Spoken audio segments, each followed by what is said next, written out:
Shalom, shalom, shalom, Brother Randy here. Well, was able to cut down and clear out that tree over here. And I wanted to do this video because these winds, I mean, they are just high winds. You could just see how much these trees sway in the wind. So we were able to cut down or cut up the tree over here. I'm gonna go over here right quick. Like stuff like that, them branches, they fall down and stuff. But it's just real high winds. And I think I'm gonna have to cut down this tree right here because it's blowing over. And what was able to happen is I was cutting up this tree right here, and as I was cutting it up, it relieved tension on the bottom of the tree, and the whole limb stood right up. So it snapped right back up from when I relieved all of this pressure off of the tree. The whole tree stood right back up again. And so what I can do is just cut off these three limbs for firewood. But if you remember from the previous video, that right there was leaning down. And so when I cut off all of the limbs, it just stood right back up. It popped back right back up. So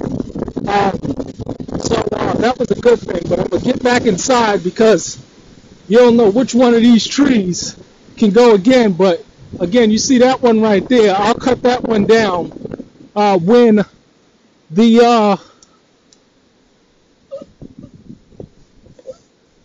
storm passes. But during the last couple of days, we've been having a lot of thunderstorms, and just trees and limbs fall down. So it just happens. But some of the trees, like these sycamores, they're pretty sturdy, so I don't have to worry about those if at best the limbs. But if you could just see how these trees blow in the wind, I mean, what caused the wind to take them other trees down, I mean, I just felt the brush. I felt the other night, I felt the gush of wind, and we heard the tree, those trees fall down, the ones that I'm talking about right there. So the idea is to cut back as much as possible and just get it done. But yeah, plenty of more firewood. We were able to put all of the cut wood back. Like I said again, I'll cut that one tree right there, and just keep it at that. But you see these sycamores, man, they are just the tallest trees out here. But I checked the root system or whatever. It's pretty extensive, so I'm not really worried. But hey, you never know. But these are some massive trees, these sycamores. Those are the largest ones on the property. But I've never, the only ones that I've seen fall is in the creek area that's back here.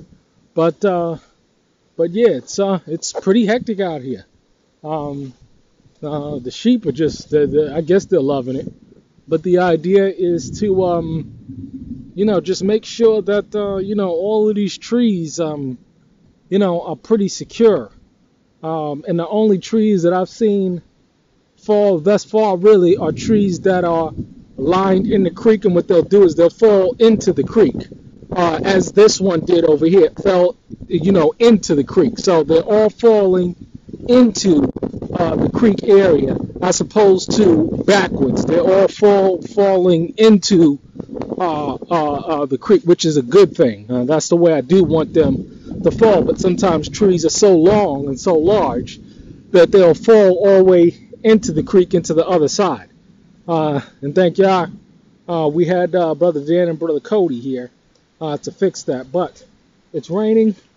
It's storming. We'll keep you updated. But be it the Father's will, we'll get it back and done. All right, it's coming down now. Shalom.